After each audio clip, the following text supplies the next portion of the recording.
எனக்கு கொலை மிரட்டல் இருக்கு அப்படின்ற மாதிரியான காணொலியும் வெளியிட்டதாகவும் வந்து கூறப்படுது. இதன் பின்னணி என்ன? கூட்டு கும்பலே சேர்ந்து ஒரு 20-30 பேர் சேர்ந்துட்டு கொலை பண்ணணும்னு சொல்லிட்டு சுத்திட்டு இருக்காங்க.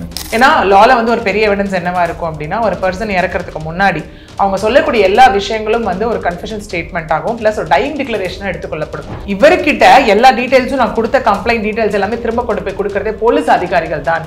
எல்லாம் கூட்டா சேர்ந்தா வேலை பார்க்குறாங்க. இது கேள்வி கேட்க போன என் மேலேயே உன் மனைவி மேலேயே PCR கேஸ் போட்டிருக்காங்க, ப்ரொடெக்ஷன் ஆஃப் சிவில் ரைட்ஸ். இந்த கொலை மிரட்டலுக்கு மிக முக்கிய காரணம் திருநெல்வேலி டவுன் காவல் ஆய்வாளர் திரு கோபாலகிருஷ்ணன், உதவி ஆணையாளர் திரு செந்தில்குமார், இந்த 2 பேரும் தான் இந்த கொலையை ஊக்குவிக்காங்க. நிலத்தகராறு அப்படிங்கிற மாதிரி ஒரு வாரத்தில் ஈஸியாக முடிச்சிடறாங்க. பட் அது அப்படியான விஷயமா தெரியல. கருணாநிதி ஆட்சி காலத்தில் வந்து அவரின் தனிப்பிரிவு அதிகாரியாகவும் இவர் பணியாற்றியுள்ளார். தமிழ்நாட்டில் வந்து சட்டம் ஒழுங்கு சரியில்லை அப்படின்றதுக்கு இந்த ஒரு விஷயமும் அடுத்த ஒரு ஆடான எடுத்துக்காட்டான மாதிரி இந்த தௌஃபிக் அப்படிங்கிற பர்சன் தான். ஏன்னா அந்த பர்சன் பேர் வந்து தௌஃபிக் அலைஸ் கிருஷ்ணமூர்த்தியா இருந்தவர் வந்து தௌஃபிகா அந்த இடத்துல மாறி இருக்காரு.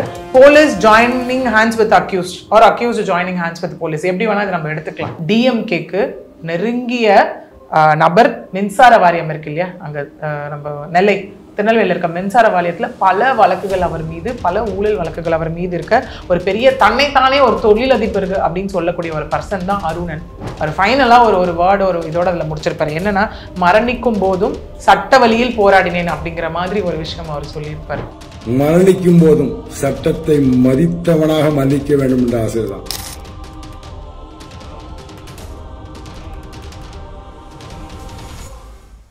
ஜாம்பவான் டிவி நேயர்களுக்கு வணக்கம். இன்று நம்மோடு இணைந்திருக்கிறார் அட்வொகேட் பிரியதர்ஷினி அவர்கள். வணக்கம். வணக்கம். பாளையங்கோட்டையில ஒரு கொலை சம்பவமானது நடந்திருக்கு. ஒரு முன்னாள் காவல் அதிகாரியை வெட்டி கொலை பண்ணியிருக்கிறாங்க. இந்த சம்பவத்தினுடைய பின்னணி என்ன? அது மட்டும் இல்லாம ஒரு வீடியோ காணொலியும் வந்து இவர் எனக்கு கொலை மிரட்டல் இருக்கு அப்படின்ற மாதிரியான காணொலியும் வெளியிட்டதாகவும் வந்து கூறப்படுது. இதன் பின்னணி என்ன? அது அவர் பேர் வந்து ஜாகிர் ஹுசைன் அப்படின்னு சொல்லிட்டு 57 வயசு அவருக்கு. ஏன்னா நம்ம நிறைய ரீசன்ட் டைம்ஸ் நம்மளால பார்க்க முடியுது. ஏதோ ஒரு விஷயத்துக்கு வந்து எதிர்த்து குரல் கொடுக்குறாங்க அப்படின்னா அது ஏதோ ஒரு விதத்துல வந்து அவங்க கொலை செய்யப்படுறாங்க அப்படிங்கிற ஒரு விஷயம்.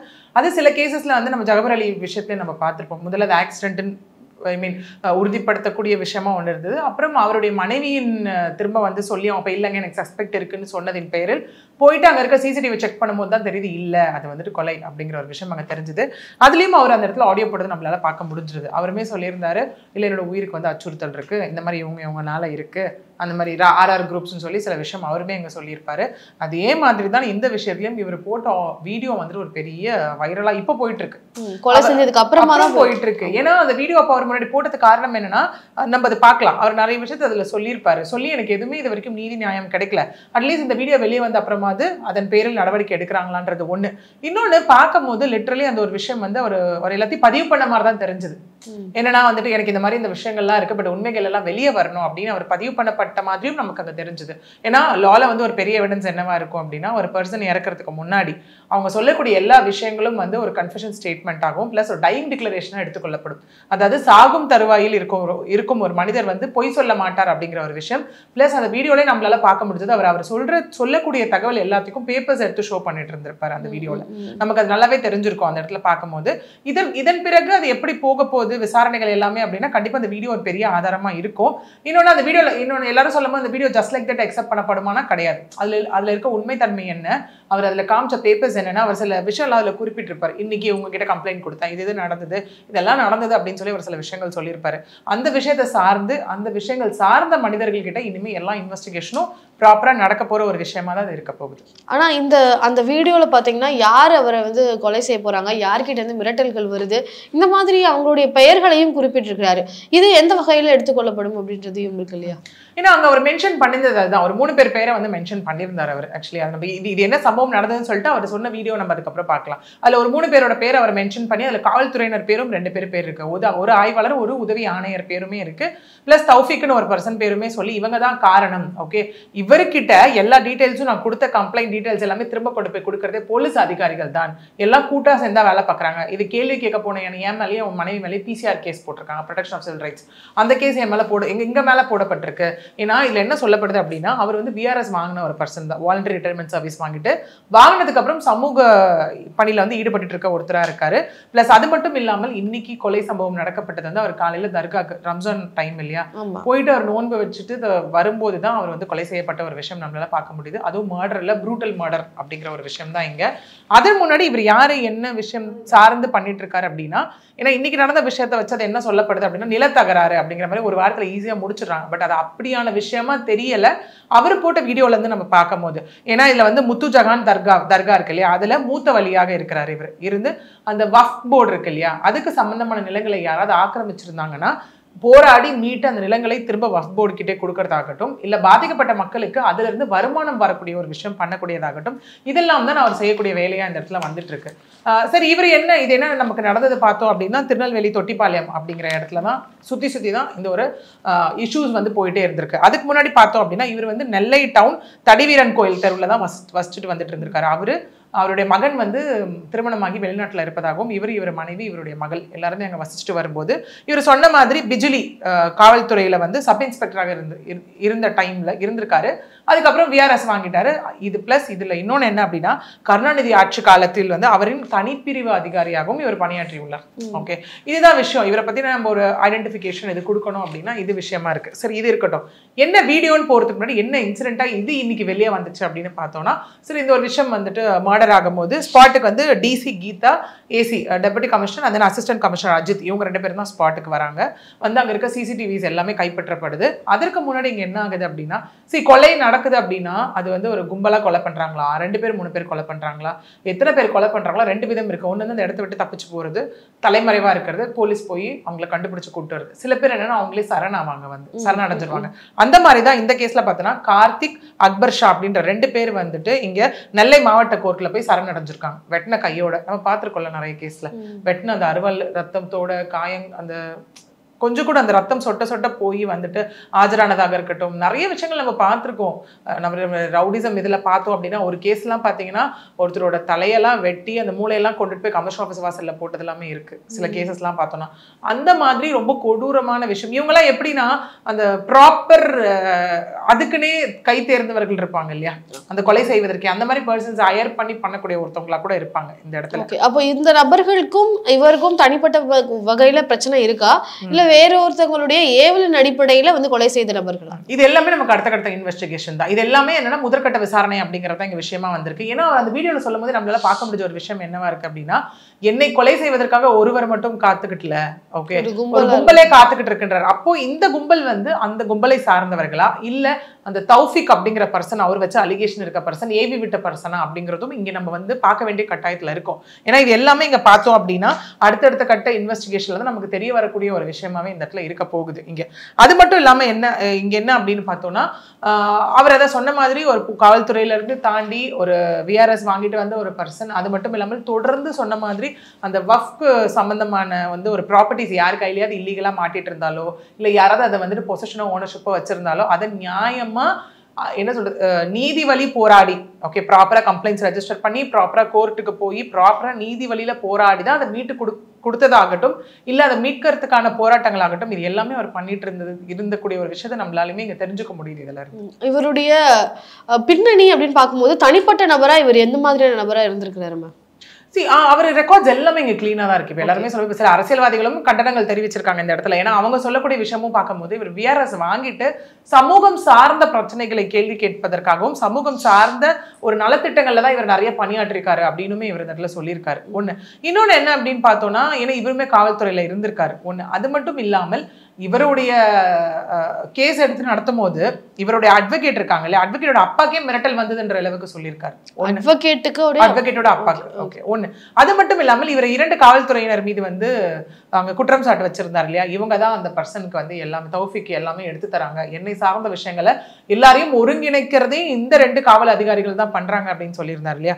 அவங்க பேர் இங்க என்ன சொல்றாருன்னா, இன்ஸ்பெக்டர் கோபாலகிருஷ்ணன், உதவி ஆணையர் செந்தில்குமார், இவங்க 2 பேரும் தான் சேர்ந்து என்னை பற்றின முழு விவரங்களையும் எல்லாத்தையும் வந்துட்டு எடுத்து கொடுத்துட்டு இருக்காங்க அவங்களுக்கு அப்படிங்கிற மாதிரியும் அவர் இந்த இடத்துல வந்து ரெஜிஸ்டர் பண்ணியிருப்பாரு. காவல்துறையினரே வந்து குற்றவாளிகளுக்கு உடந்தையா இருந்திருக்காங்கன்றத பதிவு பண்ணிருக்காருன்னு எடுத்துக்கலாம். கண்டிப்பா அப்படிதான் நீங்க சொல்லியிருக்காரு. ஏன்னா இங்க என்ன சொல்லப்படுது அப்படின்னா, ஒரு புகார்கள் கொண்டு போய் கொடுத்தா, இப்ப அரசியல் கட்சி இதுவுமே பண்ணாமலே கொடுத்த கண்டனம்ல அவர் என்ன சொல்லியிருக்காருன்னா, ஒரு புகாரை கொண்டு போய் கொடுத்தா அது காவல்துறை அதிகாரிகள் வந்துட்டு பெருசா எடுத்துக்கிறது இல்லை, அரசோ பெருசா எடுத்துக்கிறது இல்லை. இதுவே அரசு இந்த விஷயம் எல்லாம் பண்றாங்கன்னு கண்டிச்சு அவங்க மீது மட்டும் இம்மீடியட்டா கம்ப்ளைண்ட் போட்டு இம்மீடியட்டா அரெஸ்ட் பண்றது எந்த வகையில இது மட்டும் நியாயமாகும் அப்படிங்கிற ஒரு விஷயம் தான் வந்து இவர் இங்க கேட்ட கேள்வியா நம்மளால பார்க்க முடியுது. இது கட்சி சார்ந்துன்னு இல்லாம இப்போ நமக்கே இது ரொம்ப தெளிவா புரியுது இல்ல, ஒரு பர்சன் இவ்வளோ இதுவா ஒரு வீடியோ போட்டுட்டு இவ்வளோ விஷயம் அந்த வீடியோ போட்டுமே நடவடிக்கை இங்க எதுவுமே எடுக்கலன்றதுதான் ரொம்ப கஷ்டத்துக்குரிய விஷயமாவே இந்த இடத்துல இருந்துட்டு இருக்கு. ஒருவேளை தமிழ்நாட்டுல வந்து சட்ட ஒழுங்கு சரியில்லை அப்படின்றதுக்கு இந்த ஒரு விஷயமும் அடுத்த ஒரு ஆடானா எடுத்துக்காட்டான மாதிரி ஏற்கனவே வந்து எனக்கு கொலை மிரட்டல் இருக்கு அப்படின்ற அதை பத்தி விசாரிக்க கூட உங்களுக்கு நேரம் இல்லை அப்படின்ற மாதிரியும் பதிவிடுறாரு. இதுக்கெல்லாம் எங்க உங்களுக்கு நேரம் இருக்க போதுன்னு ஒன்று பதிவிட்டு இருந்தாரு. ரெண்டாவது இன்னொன்னு என்ன சொல்லியிருந்தாருங்க அப்படின்னா, எப்படியும் நீங்க போட்டா டிஸ்போஸ் தானே போடுவீங்க, விசாரிக்க மாட்டீங்க இல்லையா complaint, case disposed, complaint is disposed இல்ல க்ளோஸ்டு, அந்த மாதிரி தான் நீங்க இந்த இடத்துல போடுவீங்க, டிஸ்போஸ் க்ளோஸ் அப்படி தானே போட போறீங்க அப்படிங்கிற மாதிரி தான் அவரோட வீடியோ ஃபுல்லா அது ஒரு ஆதகமாவே நம்மளால பார்க்க முடிஞ்சது இந்த இடத்துல. அது மட்டும் இல்லாமல் இவர் சொன்ன விஷயம் என்னவா இருக்குன்னா, நம்மளால ஒட்டுமொத்தமா சரிங்க யாரோ ஒருத்தர் நமக்கு பிரச்சனை தரோம், என்ன பண்ற காவல்துறை அதிகாரி கிட்ட போறோம், காவல்துறை அதிகாரியும் சேர்ந்து நம்மள மிரட்டும் போது நமக்கு என்ன ஆப்ஷன் இருக்கு, கோர்ட்டுக்கு தான் போகணும் அப்படின்ற மாதிரி இவர் எல்லாமே ரொம்ப ப்ராசஸ்டா ரொம்ப லீகலா நின்னுதான் இவர் இது வரைக்கும், அதாவது சாகுற வரைக்கும் வந்து அவர் ரொம்ப நேர்மையா தான் போராடி இருக்காரு இந்த இடத்துல. ஏன்னா அந்த கொலையே பார்க்கும்போது ரொம்ப கொடூர கொலை, ஆக்சுவலி முகம் எல்லாமே பின்னாடி இது முகம் எல்லாமே சிதைக்கப்பட்டிருந்த ஒரு விஷயம் தான். ஏன்னா இது பண்ணும் போதே என்னன்னா ரொம்ப கொடூரமான ஒரு வெறி கொண்டு பண்ணக்கூடிய ஒரு விஷயம் தான். எப்படியும் ஒரு உயிர் விளைச்சிடக்கூடாது எந்த இடத்துலையும் அப்படிங்கிற மாதிரி ஒரு விஷயம் தான். இதுல சொல்ற மாதிரி திரும்ப இது வந்து ஒரு விஷயம் எக்ஸ்போஸ் ஆகாம வெறும் இந்த பேப்பர்ஸ் மட்டும் இருக்கும் போது நமக்கு இந்த விஷயம் தெரிஞ்சிருக்க போறது கிடையாது. ஓகே, இவரே ஒரு வீடியோ போடலன்னா யோசிச்சு பாருங்க என்ன இருக்கும்னு. அதுதான் மேம், இப்போ இந்த வீடியோவும் போட்டு காவல்துறையினர் வந்து கவனக்குறைவா இருந்திருக்கிறாங்க, இல்ல இவருடைய வழக்கு விசாரிக்கல, இவர் இந்த அளவுக்கு வீடியோ போடுறாங்கன்னா அவர் ஒரு கம்ப்ளைண்ட் ரைஸ் பண்றாரு அப்படின்னா காவல்துறை இதை கவனிக்காம இருந்ததுக்கு அதுக்கு என்ன மாதிரியான ஆக்ஷன்ஸ் எடுக்கப்படும், காவல்துறையினருக்கு ஏதாவது கேள்விகள் எழுப்பப்படுமா அந்த மாதிரி? கண்டிப்பா.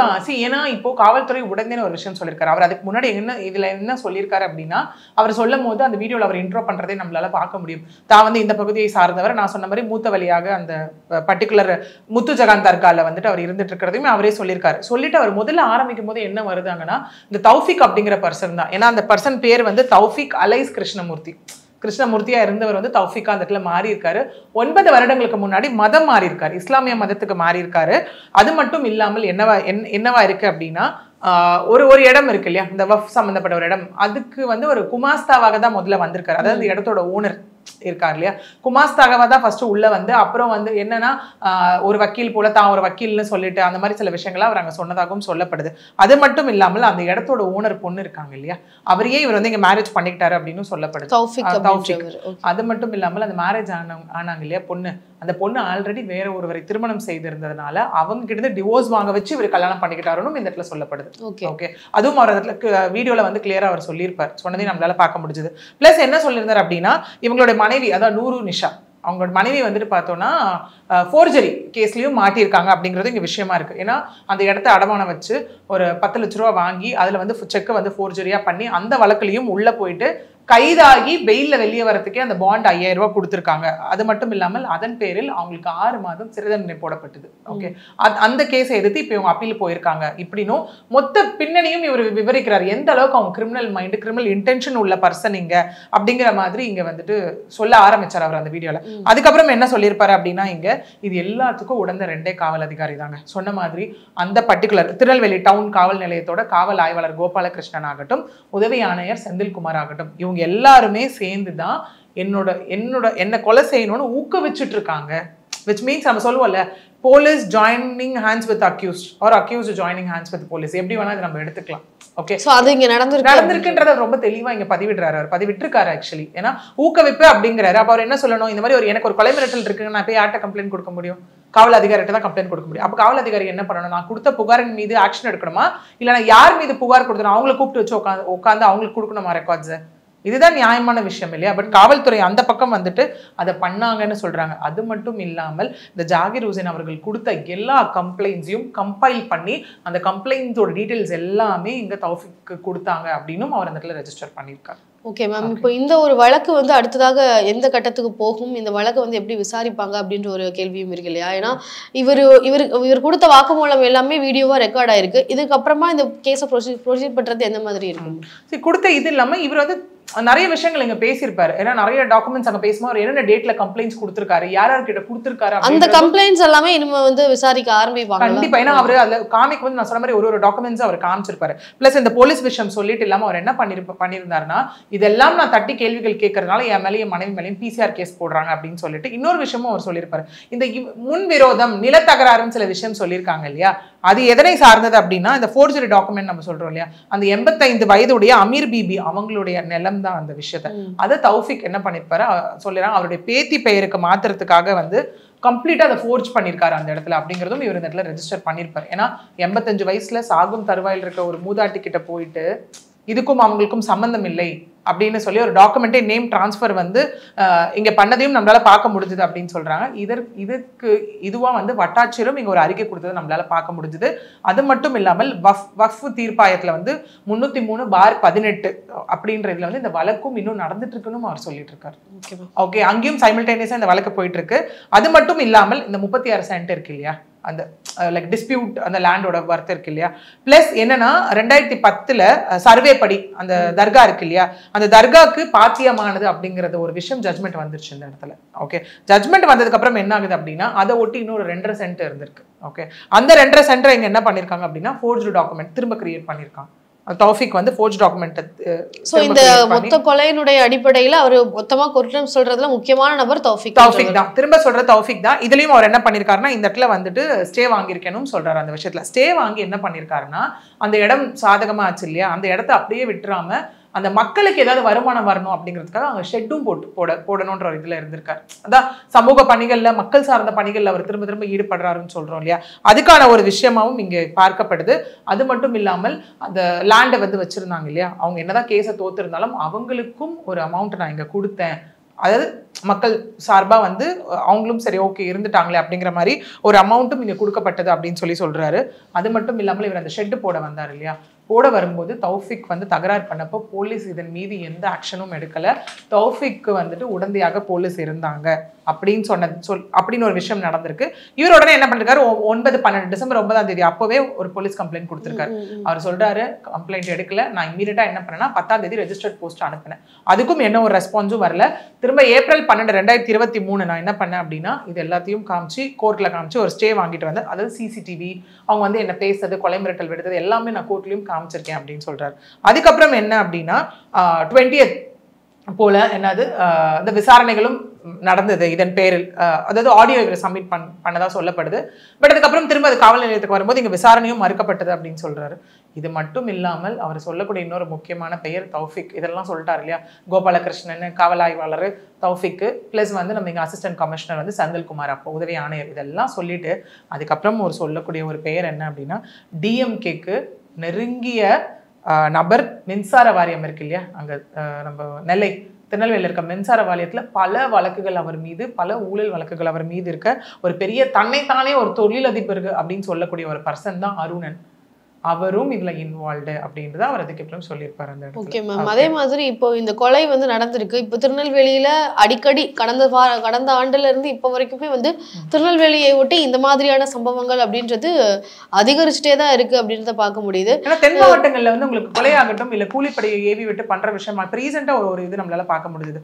மர்டர் தென் மாவட்டத்துல இருந்து வந்து அம்பத்தூர்ல நடந்த மர்டர், தென் மாவட்டத்துல இருந்து வந்து ஏவி விட்டு இங்க அம்பத்தூர்ல வந்து அவங்க கொலை பண்ண ஒரு விஷயமா இருக்கு. ஏன்னா இன்னும் அங்க என்னன்னா காசு கொடுத்தா என்ன வேணா, சென்னையில நமக்கு நடக்கலையா ஆம்ஸ்ட்ராங் கேஸ் என்ன ஆச்சு, நமக்கு காசு கொடுத்தா, ஆனா அதுல இன்வால்வ் ஆனவங்களும் திருநெல்வேலி சம்பந்தப்பட்ட நபர்கள் தான் அப்படின்ற மாதிரியான செய்திகளும் இருந்தது இல்லையா. எல்லாமே ஊர் சைடு தான் வருது. இப்ப என்னன்னா உங்களுக்கு பாத்தீங்கன்னா இப்போ ஒரு டெவலப்டு ஒரு இதுன்னு வச்சுக்கோங்களேன், பிளேஸ்ன்னு வச்சுக்கோங்க, டிஸ்ட்ரிக்ட் அப்படின்னா மோஸ்ட்லி அங்க எல்லாரோட இதுவுமே இந்த படிக்கிறது போறது அந்த மாதிரி ஒரு விஷயம், இல்ல வந்து அவுட் ஆஃப் ப்ரொவகேஷன் போய் ஏதாவது ஒரு கொலைகள் பண்றது, இல்ல சண்டைகள், இல்ல நம்ம சொல்ற மாதிரி இந்த நம்ம நிறைய ரீசெண்டா பார்த்து ட்ரக் கேள்வியை தட்டி கேட்கும் போது போய் அங்க நடக்கிற ஒரு மர்டர் ஆகட்டும், இந்த மாதிரி நிறைய விஷயங்கள் அங்க நம்மளால பார்க்க முடியுது. பட் தென் மாவட்டங்கள்ல எப்படின்னு பாத்தீங்கன்னா ஸ்டில் அந்த எஜுகேஷன் இல்லாத ஒரு பிளேஸா தான் இருந்துட்டு இருக்கு. ஸ்டில் ஒரு அவேர்னஸ் பேஸ் பெருசா இல்ல.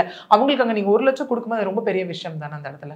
ஒண்ணு. இன்னொன்னு, இப்ப நிறைய ரவுடிஸ் நினைக்கிற ஒரே விஷயம் என்னவா இருக்குன்னா, வெளில இருக்கிறதோட நான் ஜெயிலுக்குள்ள ஜாலியா நான் இருந்துருவேன். வெளில எப்படின்னா உயிர் பயத்தோட இருக்கணும். உள்ள போனா எனக்கு ஒரு செக்யூரிட்டி சொல்லுவாங்கல்ல, அழகா உனக்கு ஒரு செக்யூரிட்டி கொடுத்து ஒரு ரூம்குள்ள உன்னை எப்பவுமே பாதுகாக்க வெளியே போலீஸ் அதிகாரிகள் நடந்துட்டு இருப்பாங்கன்றது அந்த மாதிரி தான். ஏன்னா ஆம்ஸ்ட்ராங் கொலை விஷயத்திலையும் நமக்கு பேசப்பட்டது என்னன்னா, ஜெயிலுக்குள்ளதான் ஸ்கெட்ச் போடப்பட்டதும் நமக்கு பேசப்பட்ட ஒரு விஷயமா தான் இருக்கு இல்லையா? சோ அப்படி இருக்கும்போது உள்ள உட்காந்து வெல் பிளான், வெளியே வந்து executed, well plan and executed மாதிரி தான் இந்த விஷயம் போயிட்டு இருக்கு. ஏன்னா இவர் திரும்ப திரும்ப இங்க சொல்ற ஒரு விஷயம் என்னவா இருக்கு அப்படின்னா, டாக்குமெண்ட் ரிலேட்டடா ஃபோர்ஜ் பண்ணாங்க. ஏன்னா இவரும் சொல்ற விஷயம், என்னோட லெட்டர் ஹெட்லேயே எவ்வளோ அவர் அந்த இடத்துல எவிடன்ஸ் கொடுக்குறாரு பாருங்க. அந்த இடத்துல என்னோட லெட்டர் ஹெட்ல என்னோட பெர்மிஷன் இல்லாம சைனும் போட்டிருக்காங்க, போட்டு அது கம்ப்யூட்டர்லயும் பதிவேற்றம் பண்ணியிருக்காங்க. இதன் சம்பந்தமாகவும் நான் இவர் லாஸ்டா சொன்னது, இதன் சம்பந்தமாகவும் நான் இப்போ ஆன்லைன் கம்ப்ளைண்ட் கொடுத்துருக்கேன். ஓகே, எனக்கு எப்படியும் நல்லாவே தெரியும் அதன் பேரில் விசாரணை இல்லை, அது கண்டிப்பா டிஸ்போஸ் ஆஃப் தான் வரப்போகுது, எனக்கு அதுவுமே தெரியும். ஃபர்ஸ்ட் அவர் சொல்றாரு, ஃபர்ஸ்ட் அந்த நான் கம்ப்ளைண்ட் அனுப்பும் போது உங்கள் புகார் ஏற்றுக்கொள்ளப்பட்டதுன்னு எனக்கு ஒரு மெசேஜ் வந்தது. எனக்கே ரொம்ப ஷாக் ஆயிடுச்சு, காவல்துறை வேலை செய்ய ஆரம்பிச்சிட்டாங்கன்னு சொல்லி. பட் ஆனா அதுக்கப்புறம் எனக்கு எப்படியும் இப்படிதான் வரப்போகுது அப்படிங்கிறது எனக்கு நல்லாவே தெரியும்னு சொல்லிட்டு அவர் ஃபைனலா ஒரு வேர்டு ஒரு இதோட அதுல முடிச்சிருப்பாரு. என்னன்னா, மரணிக்கும் போதும் சட்ட வழியில் போராடினேன் அப்படிங்கிற மாதிரி ஒரு விஷயம் அவர் சொல்லியிருப்பாரு. ஓகே, அதாவது மரணிக்கும் போதும் சட்டத்துடன் தான் மரணிக்க வேண்டும். ஓகே, ஸ்டார்டிங் ஃப்ரம் லீகலாவே இருந்திருக்கேன். ஏன்னா நம்ம அந்த ஜகபர் அலி விஷயத்துலயும் அதானே பார்த்தோம். அவ்வளவு பேர் சொல்லியும், ஏன்னா அதுலயும் நம்ம பார்க்கக்கூடிய விஷயம் என்னவா இருந்தது, அவர் வந்து ஒரு கவுன்சிலரா இருந்தாரு, அது மட்டும் இல்லாமல் ஒரு கபடி குழுவோட தலைவரா இருந்தாரு. ஏன்னா இங்க எல்லாமே என்ன பார்க்க முடியுதுன்னா, இன்ஃப்ளூயன்ஸ்டான பர்சனுக்கே இந்த நிலைமைனா அப்போ ஒரு சாமானிய மக்களுக்கு என்ன நிலைமை? ஏன்னா இவருக்கும் எல்லாமே தெரியாம இல்ல, இவருமே என்ன ஒரு சப் இன்ஸ்பெக்டரா இருந்து விஆர்எஸ் வாங்கின ஒரு பர்சன். அட்லீஸ்ட் அந்த போலீஸ் டு போலீஸ் அந்த விஷயம் கூட இங்க இல்லாம போயிடுச்சு இல்ல. நம்ம சொல்லல, அவங்க இடத்துக்கு ஒண்ணுன்னா அவங்க விட மாட்டாங்கப்பா. அது நான் ப்ரொஃபஷனல் கான்டெக்ட்ல சொல்றேங்க. போலீஸ், அட்வொகேட், டாக்டர், இன்ஜினியர்ஸ் அந்த மாதிரி சொல்றேன். வெளியே என்னவா இருந்தாலும் போவாங்க, உள்ள அவங்களுக்குள்ள ஒண்ணுன்னா அவங்க விட்டு கொடுக்க மாட்டாங்கன்னு ஒரு விஷயம் இருக்கு இல்லையா? ஒண்ணு. பட் ஆனா ரீசெண்டா வர காவல்துறை அதிகாரிகள் சம்பந்தப்பட்ட விஷயத்துல நம்ம நிறைய பார்க்கறது என்ன அப்படின்னா, உயர் காவல் அதிகாரிகளையே வந்துட்டு அவங்களுக்கு கீழே இருக்க அதிகாரிகளை மிரட்டக்கூடியதை நம்மளால பார்க்க முடியுதுங்க. இப்போ ரீசெண்டா வந்து ஒரு பெண் வந்துட்டு ரயில்வே சம்பந்தமாக சில ஆடியோ நோட்ஸ் எல்லாமே சொல்லிட்டு அவங்க விஆர்எஸ் வாங்கி ரெசிக்னேஷன் லெட்டர் கொடுத்துட்டு போயிருப்பாங்க இல்லையா அந்த இடத்துல. ஸோ அந்த மாதிரி எல்லாமே காவல்துறையில இப்போ எப்படி நம்ம பார்க்கணும் அப்படின்னா, இவங்களுக்கே காவல்துறை காவல்துறையில இருந்தவருக்கே இந்த நிலைமை அப்படின்னா, அவருக்கு இன்னும் காவல்துறை அதிகாரி அப்படிங்கிறதுனால என்னென்ன புகார் வரும்போது என்னென்ன ரியாக்ட் பண்ணணும் அவருக்கு நல்லாவே தெரியும். அதை பேஸ் பண்ணி அப்போ அவர் எவ்வளவு எஃபெக்டிவா கம்ப்ளைண்ட் அங்கே கொடுத்துருப்பாரு. அப்போ ஒரு சாமானிய மக்களுக்கு என்ன இங்க நிலைமை? போறாங்க, ஒரு கம்ப்ளைண்ட் எடுத்து போய் கொடுக்குறாங்க அப்படின்னா, இங்க இன்னொன்னு சொல்லப்படுது. இந்த அவர் சொல்லியிருக்காரு, இந்த ஏசி செந்தில்குமார் இருக்காரு இல்லையா, அவர் வந்து தன்னிடம் பேரம் பேசியதாகவும் அவர் சொல்றாரு. இந்த கம்ப்ளைண்ட் நீ கொடுக்காத, கம்ப்ளைண்ட் நீ விட்ரா பண்ணிட்டு கொடுக்க கூடாது அப்படின்னு சொன்னதுக்கு பேரம் பேசினதாகவும் சொல்லப்படுது. அதுக்கு அவர் சொல்றாரு அந்த இடத்துல, பணம் இன்னொன்னு யாருக்கும் பணம் கொடுத்து நான் எஃப்ஐஆர் போட வைக்கணும்னு அவசியம் இல்லை, எனக்கும் பணம் தேவையில்லை, அந்த பணத்தை நான் இல்லாதவங்களுக்கு கொடுத்துட்டு போயிடுவேன். ஓகே, ஏன்னா இங்க நிறைய பேர் வைக்கிற குற்றச்சாட்டு அதுவா தானே இருக்கு. நாங்க வந்து ஒரு போலீஸை பார்க்க போனா காசு கொடுக்கணும், அதாவது சிஎஸ்ஆர் போனா காசு கொடுக்கணும், எஃப்ஐஆர்னா காசு கொடுக்கணும், அடுத்ததுனா காசு கொடுக்கணும். எல்லாரும் இல்ல, ஒரு சில பேர் செய்யற தவறுனால இன்னைக்கு இப்ப இவர் இந்த ஆடியோ ஒரு வீடியோ ஃபார்மேட் வந்ததுனால தான் இவ்வளவு பேர் வெளிச்சத்துக்கு கொண்டு வரப்பட்டிருக்காங்க. இன்னைக்கு இல்லைன்னா ஜஸ்ட் லைக் தட் இதுவும் அந்த 2 பேர் சரணடைஞ்சவங்களா தான் இருப்பாங்க. அவங்க செஞ்ச மர்டரா இருந்திருக்கும். எதுக்காக? நிலம் சம்பந்தமா ஒரு மர்டருங்க, அந்த மர்டர் யார் வேணா பண்ணிருக்கலாம் அப்படிங்கிற ஒரு கான்டெக்ட்ல தானே இது போயிருக்கும். ஏன்னா காவல்துறை அதிகாரியே முன்னாள் அதை இப்ப அந்த முன்னாடி ஒர்க் பண்ணுவாங்க ஒரு டைம்ல இருந்தவங்களே இதுக்கு உடந்தை அப்படின்னும் போது அப்ப வேற யார் அங்க விசாரிக்கணும்? இப்ப ஏதாவது ஒண்ணு நடக்குதுன்னா யார் இந்த விசாரணைக்குள்ள வருவாங்க? இன்ஸ்பெக்டர் ஐயோ வருவாங்க, இல்ல ஐயோ யாரா வேணா இருக்கலாம், இன்ஸ்பெக்டர் இருக்கலாம், ஏசியா இருக்கலாம், டிசியா இருக்கலாம். இவங்க எல்லாருமே உடந்தையா இருந்தா அந்த கேஸ் எப்படி நியாயமான முறையில அடுத்த கட்ட ஒரு விசாரணைக்கு போவோம், அடுத்த கட்ட சார்ஜ் ஷீட் எப்படி இங்க ஃபைல் ஆகும்? அது ஒரு பெரிய விஷயம் இல்ல. ஸோ இவர் இங்க தெரிஞ்சேதான் எனக்கு என்னவோ இங்க வீடியோ போட்ட மாதிரி இருக்கு. ஏன்னா அவர் சொல்லும் போது விஷயம் கடைசியா அவர் சொல்ற அதுல வந்து வாழ்க தமிழ் மக்கள் அப்படிங்கிற மாதிரிலாம் அவர் சொல்லியிருப்பாரு. சொல்லும் போதே இதான் என்னோட ஃபைனல் வீடியோ அப்படிங்க அவர் சொல்றதை பார்த்தாலே எப்படி இருந்ததுன்னா, இந்த வீடியோ வெளியே வந்து கொஞ்ச நாளைக்கு நான் இருப்பனோ இல்லையோ அப்படிங்கிற மாதிரி தான் இருக்கு அவர் சொல்ற வீடியோல. இது அகெயின் ஒரு காவல்துறை அதிகாரிக்கு இது நடந்தது மிகப்பெரிய ஒரு எல்லாருக்கும் நடக்கிறது அநியாயம் தான். அதையும் தாண்டி இன்னும் சில காவல் அதிகாரிகள் வந்து ரவுடியோட கூட்டு சேர்ந்து பண்ண ஒரு விஷயம் தான், ஏற்றுக்கொள்ளவே முடியாத ஒரு விஷயம். ஏற்கனவே சாமானிய மக்கள் காவல் அதிகாரினா பயப்படுவாங்க. அப்ப இந்த மாதிரி இன்சிடென்ட்லாம் நடக்கும்போது எப்படி தைரியமா வெளில வருவாங்க? ரொம்ப கஷ்டமான விஷயம் தானே அது. ஸோ இதில் ஒரு நியாயமான நீதி கிடைக்கிற பட்சத்தில் தான் மற்றவங்க இந்த மாதிரி செய்கிறவங்களுக்கு ஆகட்டும், இல்லை காவல்துறை தான் அப்படின்னு நம்பி இருக்க மக்களுக்கும் அடுத்தது ஒரு தைரியம் வரக்கூடிய ஒரு விஷயமா இருக்கும். ஓகே மேம், இன்றைக்கு திருநெல்வேலியில் நடந்த ஒரு அதிர்ச்சிகரமான சம்பவத்தை குறித்து பல விஷயங்களை என்கிட்ட பகிர்ந்துக்கிட்டதுக்கு ரொம்ப நன்றி. நன்றி.